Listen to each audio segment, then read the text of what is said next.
My name is Paul Roberts. I'm the Division Chief of Special Operations for the City of Boise Fire Department.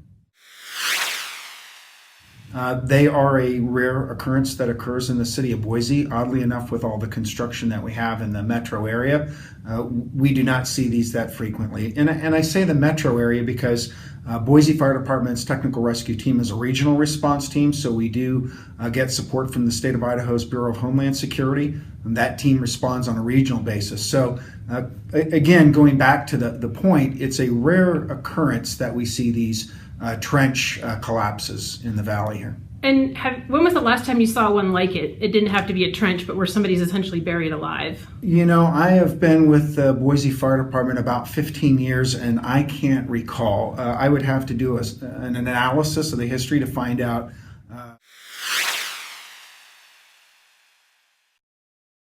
The technical response team trains regularly on trench collapses. It's what I would call one of the 5 disciplines that the technical rescue team is very proficient at. On Boise Fire Department, the technical response team is made up of about 30 people on the fire department. There's at least 5 of those people on duty a day. Generally, there's 5 to 10 based on our staffing, vacation, people being sick, that sort of thing, but at least 5 per day.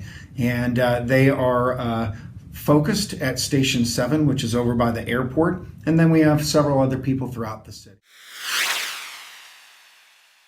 No, a technical response dispatch is a predefined dispatch from the dispatch center. So when they receive the call through 911 and the dispatcher assembles all the information and that call gets categorized, there was some vague information in the beginning. So when Engine 16 arrived on location, they got additional information, called for one of our rescue trucks, and then I asked for the technical response or trench collapse response, which gets a tremendous amount of resources that are already on duty. We did very little callback. The callback that we did for the fire department wasn't specific to the incident, but to fill gaps in the city where we needed coverage because of the resources committed to the trench rescue operation.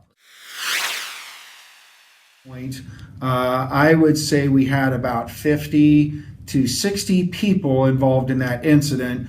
And when I say that, I'm talking about Boise Fire Department, Boise Police Department, Eagle Fire Department, Ada County Paramedics, Ada County Highway District, the Coroner's Office, did I miss any agencies? A number of agencies that were committed to a successful outcome. And again, unfortunately, although one person did survive, and that's great news, 2 other people did not. Well, certainly the greatest asset we have is our people who are highly trained, spend hundreds of hours in a given year to be what I would say technical rescue experts, and they are experts. But as far as the equipment, they bring what's called a heavy rescue, Rescue 7. We bring a couple of trailers that are fortified with what we call air shores and I'll call wood panels that we use the air shores to stabilize the trench so we can enter that trench safely without fear of a secondary type collapse burying our firefighters. So when we respond to that, it's kind of that basic package of equipment surrounded by other resources for manpower. Other engine companies, ladder truck companies come to support that component.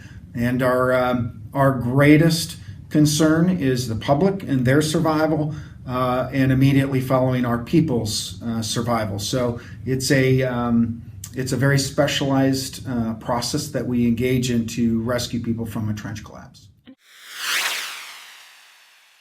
It is very meticulous. If anybody watched any of the media coverage from the TV outlets, they saw people using shovels and buckets, and people might ask, well, that seems very inefficient. Why would you ever do that? The problem with using mechanical devices like a backhoe or some sort of machinery is that machinery does not know the difference between dirt, rock, and a human body.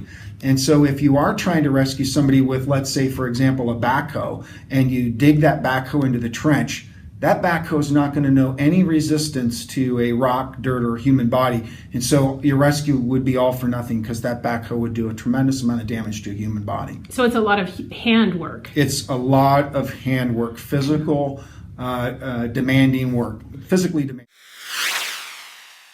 Yeah, the people that were on location were very knowledgeable to the events that took place and very knowledgeable to where those people were at in the trench. So it wasn't like we had to kind of dig in different areas. We dug initially very specifically, as well as some of the construction people before we ever got there on the one person that did survive. And then from there, we just were able to very much focus on where those other two individuals were at. And the person who did survive, was he fully buried and you got him out? I don't believe he was fully buried. I would probably characterize that as buried about halfway. I would say the hip, that's an approximate because I didn't physically see that person in the trench, but that's the information I have. I would say about 50% buried.